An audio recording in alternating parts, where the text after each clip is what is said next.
Assalamualaikum warahmatullahi wabarakatuh. Sahabat beriman yang dirahmati Allah Subhanallah Ta'ala, jumpa lagi di channel YouTube Kopiah Muslim, dan di kali ini kami akan membahas tentang perilaku atau sifat seseorang yang dibenci oleh Allah Subhanallah Ta'ala. Namun alangkah baiknya jika merasa bahwa video dari kami bermanfaat bagi sahabat beriman, jangan lupa sahabat untuk subscribe dan aktifkan loncengnya, supaya kami terus bersemangat untuk membagi sedikit pengetahuan tentang agama Islam. Sahabat beriman, setiap perbuatan manusia mesti ada salah satunya yang tidak disukai oleh Allah, entah itu perbuatan yang kita sadari ataupun tanpa kita sadari. Dalam Islam telah menegaskan bahwa ada beberapa perbuatan yang tidak disukai oleh Allah. Sahabat beriman, berwaspadalah jika kita melakukan sesuatu, jangan sampai kita melakukan sesuatu yang dilarang oleh agama, sehingga kita terjerumus dalam api neraka. Terdapat 10 perbuatan yang tidak disukai Allah yang wajib bagi kita untuk dihindari. Yang pertama yaitu kurangnya rasa syukur atas nikmat yang telah Allah Subhanallah Ta'ala berikan kepada kita. Besar maupun kecil rezeki yang diberikan oleh Allah, itu patut untuk kita syukuri. Nikmat Allah tidak semuanya berupa uang maupun harta, tetapi kesehatan juga termasuk salah satu nikmat yang luar biasa, yang sepatutnya bagi kita disyukuri. Hindarilah kata mengeluh, dan syukurilah apa yang telah kita miliki. Kebanyakan manusia lebih menyesali apa yang ia belum dapatkan, namun kebanyakan manusia lupa mensyukuri apa yang telah ia dapatkan. Terdapat sebuah hadits yakni sebagai berikut: barang siapa yang tidak mensyukuri yang sedikit, ia tidak akan mampu mensyukuri sesuatu yang banyak. Hadis riwayat Ahmad. Yang nomor 2 yakni suka membicarakan keburukan orang lain. Perbuatan ini juga sering kita dengar dengan nama ghibah. Ghibah adalah salah satu perbuatan yang sangat dimurkai, sebagaimana sabda Rasulullah SAW yakni sebagai berikut: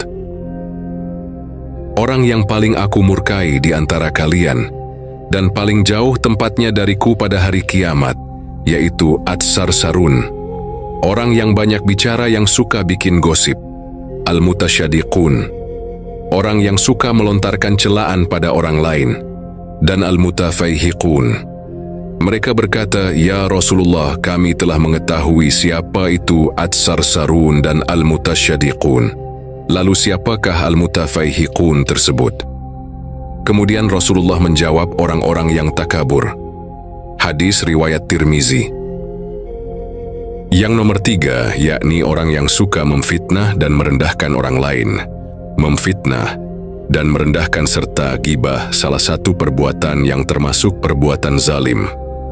Dan ini terdapat dalam surat Al-Hujurat ayat 11 bahwa Allah Subhanallah Ta'ala berfirman, yang artinya sebagai berikut: wahai orang-orang yang beriman, janganlah suatu kaum mengolok-olok kaum yang lain, karena boleh jadi mereka yang diolok-olokkan itu lebih baik dari mereka yang mengolok-olok, dan jangan pula perempuan-perempuan mengolok-olok perempuan lain, karena bisa jadi perempuan yang diolok-olok itu lebih baik daripada perempuan yang mengolok-olok.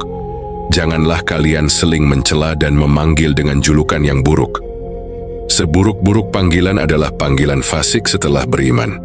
Siapa yang tidak bertobat, mereka itulah orang yang zalim. Yang nomor 4 yakni tidak patuh terhadap Al-Quran. Melupakan Al-Quran adalah hal yang dibenci Allah, dan ini sudah ditegaskan dalam Al-Quran, surat Al-Kahfi ayat 57. Yang artinya sebagai berikut: siapakah yang lebih zalim daripada orang yang telah diperingatkan dengan ayat-ayat Tuhannya, lalu dia berpaling darinya, dan melupakan apa yang telah dikerjakan oleh kedua tangannya.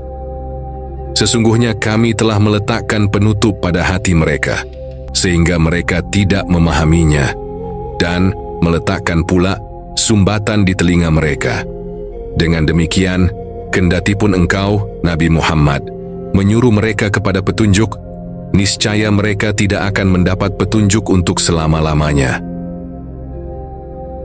Yang nomor 5 yakni menantang ayat-ayat Allah dan mendustakannya, juga termasuk dalam perbuatan yang sangatlah dibenci Allah. Seseorang yang berani menantang ayat-ayat Allah, maka ia di hari kiamat akan disiksa siksaan yang sangat buruk. Dan perbuatan tersebut sudah dijelaskan dalam Al-Quran Surah Al-An'am ayat 157 yang artinya sebagai berikut. Ataupun supaya kamu tidak mengatakan, sesungguhnya jikalau kitab itu diturunkan kepada kami, tentulah kami lebih mendapat petunjuk daripada mereka. Sungguh telah datang kepadamu penjelasan yang nyata, petunjuk dan rahmat dari Tuhanmu. Maka siapakah yang lebih zalim daripada orang yang mendustakan ayat-ayat Allah dan berpaling darinya? Kelak, kami akan memberi balasan kepada orang-orang yang berpaling dari ayat-ayat kami dengan siksaan yang buruk karena mereka selalu berpaling. Yang nomor 6 yakni syirik. Syirik adalah perbuatan menyekutukan Allah dengan sesuatu atau seseorang dalam ibadah atau pengabdian. Syirik merupakan dosa besar yang tidak dapat mendapatkan ampunan dari Allah. Allah Subhanahu Ta'ala berfirman dalam Al-Quran Surah Luqman ayat 13 yang artinya sebagai berikut. Ingatlah, ketika Luqman berkata kepada anaknya saat dia menasihatinya, "Wahai anakku, janganlah mempersekutukan Allah. Sesungguhnya mempersekutukan Allah itu benar-benar kezaliman yang besar." Yang nomor 7 yakni meninggalkan syariat Allah Subhanahu Ta'ala. Seorang yang meninggalkan syariat kepada Allah, yang menuruti hawa nafsunya, maka ia termasuk golongan orang yang dibenci Allah Subhanahu Ta'ala. Seseorang yang meninggalkan syariat Allah, ia adalah orang yang paling sesat dan tidak akan diberikan petunjuk oleh Allah Subhanahu Ta'ala. Hal ini juga dijelaskan dalam Al-Quran Surah Al-Qasas ayat 50 yang artinya sebagai berikut. Jika mereka tidak menjawab tantanganmu, ketahuilah bahwa mereka hanyalah mengikuti hawa nafsu mereka. Siapakah yang lebih sesat daripada orang yang mengikuti keinginannya tanpa mendapat petunjuk dari Allah? Sesungguhnya Allah tidak memberi petunjuk kepada kaum yang zalim. Nomor 8 yakni berdusta kepada Allah Subhanahu Ta'ala. Kelompok yang dibenci Allah Subhanahu Ta'ala adalah mereka yang berdusta kepadanya, sebagaimana terdapat dalam surah Al-An'am ayat 21, bahwa Allah Subhanahu Ta'ala berfirman, "Siapakah yang lebih zalim daripada orang yang mengada-adakan suatu kebohongan terhadap Allah atau mendustakan ayat-ayatnya?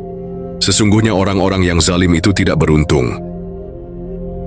Yang nomor 9 yaitu membunuh sesama manusia. Seperti yang kita ketahui, membunuh sesama manusia itu dilarang oleh agama maupun pemerintah.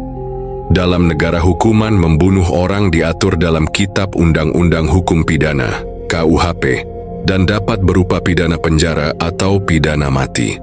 Sanksi yang diberikan tergantung pada pasal yang dilanggar dan keseriusan kejahatan yang dilakukan. Tentunya Islam pun juga melarang perbuatan seperti itu, sebagaimana dari Ibnu Abbas radhiyallahu anhu, Rasulullah shallallahu alaihi wasallam bersabda, "Ada 3 golongan manusia yang paling dimurkai oleh Allah, yaitu orang yang berbuat jahat di tanah haram, Mekah, orang yang mencari sunanul jahiliyah, tradisi orang-orang pada zaman jahiliyah dalam Islam, dan orang yang membunuh manusia dengan jalan tidak benar bertujuan melakukan pertumpahan darah." Hadis riwayat Bukhari. Yang terakhir, yakni memiliki sifat sombong. Sifat sombong banyak disebutkan dalam Al-Quran sebagai sesuatu perbuatan yang tidak dianjurkan. Sombong adalah sikap merasa dirinya lebih baik dari orang lain, atau merasa memiliki kelebihan yang lebih. Dalam agama Islam, sombong disebut sebagai takabur. Dalam surah Luqman ayat 18, Allah Subhanahu Ta'ala berfirman yang artinya sebagai berikut, "Janganlah memalingkan wajahmu dari manusia karena sombong, dan janganlah berjalan di bumi ini dengan angkuh. Sesungguhnya Allah tidak menyukai setiap orang yang sombong lagi sangat membanggakan diri. Sahabat beriman, seperti itulah perilaku seseorang yang dibenci Allah Subhanahu wa Ta'ala.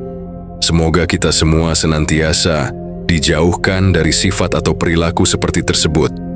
Semoga kita selalu berada dalam jalan yang benar, jalan yang dirahmati Allah Subhanahu wa Ta'ala, serta selalu dalam lindungannya. Amin ya Rabbal Alamin. Sahabat beriman, seperti itulah yang bisa kami sampaikan. Semoga video ini bermanfaat bagi sahabat beriman. Dan jangan lupa subscribe, aktifkan lonceng notifikasinya, supaya kami terus bersemangat untuk membagi sedikit pengetahuan tentang agama Islam. Sekian penjelasan dari kami dan kami akhiri dengan mengucapkan Assalamualaikum warahmatullahi wabarakatuh.